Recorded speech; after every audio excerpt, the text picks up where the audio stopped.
Hello, BookTube. This is Weekly Reads. My week has been rather terrible, and that was reflected in my response to the books that I read or tried to read this past week. I started my reading week with The Line of Beauty by Alan Hollinghurst. Over the course of 2026, I was planning on reading the entire body of work, or at least Hollinghurst's novelistic oeuvre. And for the first 3 months, things went very well.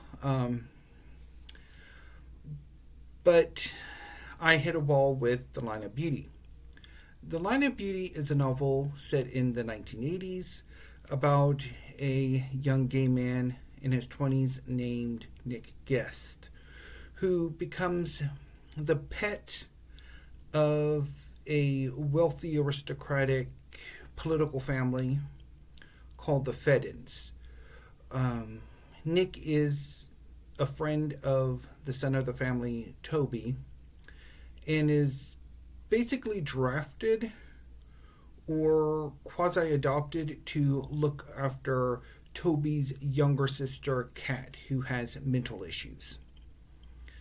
So over the course of the novel, Nick tries to live his own life while sort of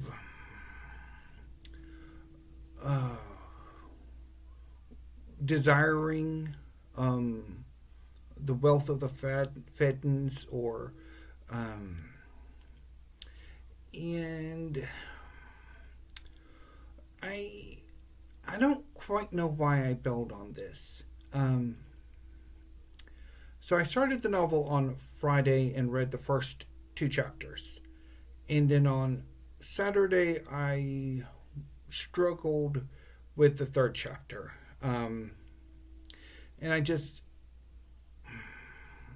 And over that time, I started to feel a pressure. I just wasn't feeling well mentally or physically, for that matter, and I just couldn't continue on with the book. So I'm going to revisit The Line of Beauty in June. If you saw my discussion on the 9 bills I've had so far this year, I will return to The Line of Beauty in June, and hopefully I will be in a much better space to read it and appreciate it. Because so far I have been loving my readings of Hollinghurst's earlier novels, especially one that I had previously struggled with as well, The Folding Star. So before I move on to the next batch of books, a little bit of my history with The Line of Beauty. So I've had this book for nearly 20 years. I want to say it's been longer than that it has been over 20 years. Because I could swear I picked this up from Book People, the great bookstore in Austin, Texas, when I lived in Austin back in the early 2000s. But Book People, they place a sticker on the barcode of their books. And this book does not have a barcode, nor does the barcode area feel sticky from having had a sticker placed on it that has since peeled away. So I'm thinking instead that I actually picked this book up while I was in San Francisco, probably at the same time that I picked up The Folding Star, which would have been at a gay bookstore. I think it would have been a different light that was on the Castro. So I think that's actually where I picked this up. And it took me a ridiculously long time to finally get around to trying it, which I did a few years ago and did not succeed at. So yeah, this is pretty frustrating. I'm hoping that I'm in a better frame of mind when I return to it in June. So on Sunday, I was hoping that maybe some manga would cheer me up. So I read the 3 March releases that I hauled, and I've already talked about them in a separate wrap-up video. So the 3 were A New Age Exorcist Volume 5 by Kota Kawae, Sakamoto Days Volume 21 by Yuto Suzuki, and Four Nights of the Apocalypse Volume 21 by Nakaba Suzuki. The 3 of them were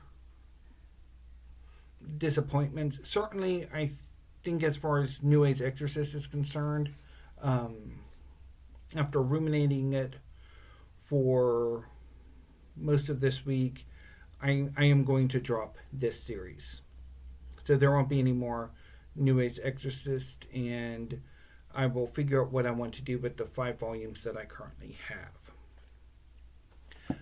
And while I didn't enjoy either Sakamoto Days or Four Nights of the Apocalypse as much as I had wanted to, and honestly I think both of them are in a bit of a lull or a dull period, I probably am going to continue with them since I have so many volumes of both.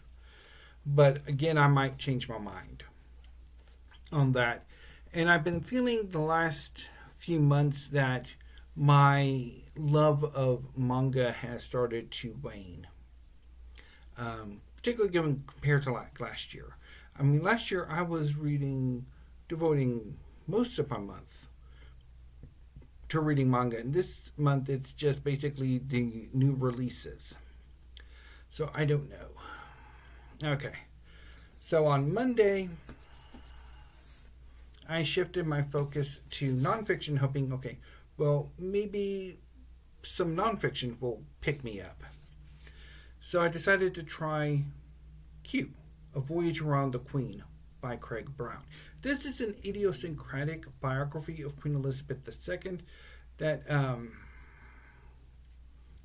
is at part a more straightforward biography and at parts more of an analysis of not only the Queen, but also of what she meant to not only the United Kingdom, but also the rest of the world, and also her various other dominions.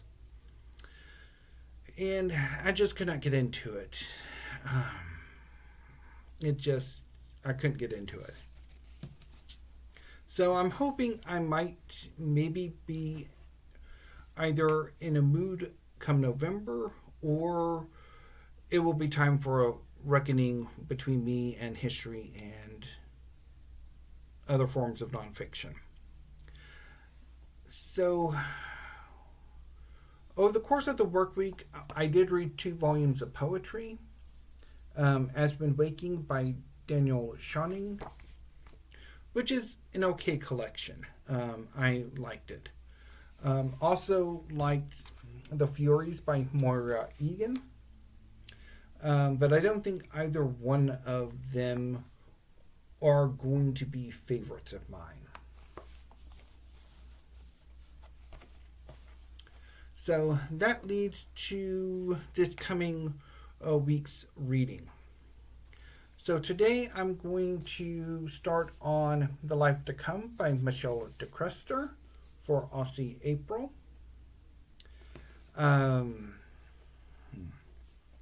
And next weekend, I'm hoping to get to Cloudstreet by Tim Winton.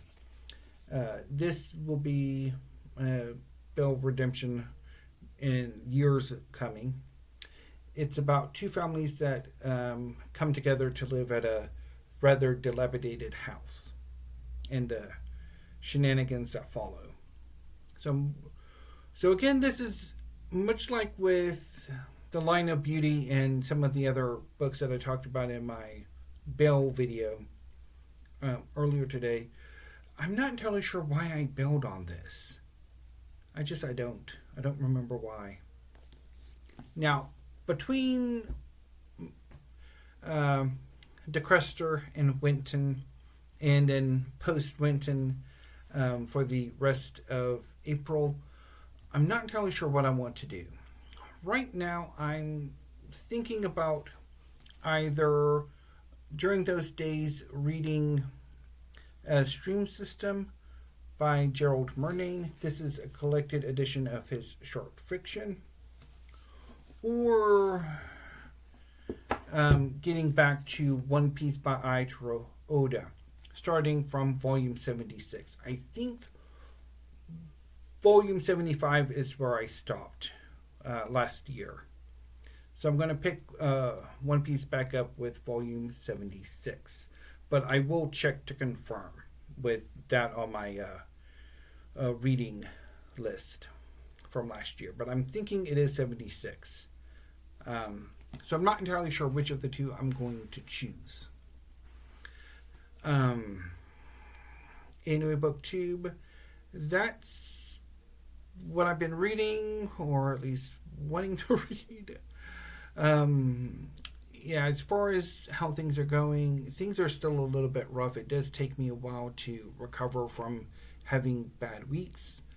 Hopefully things will look up, but I will report back and we shall see. So until I see you next time, BookTube, well, it would be next week with the final shelf of my 2026 library tour.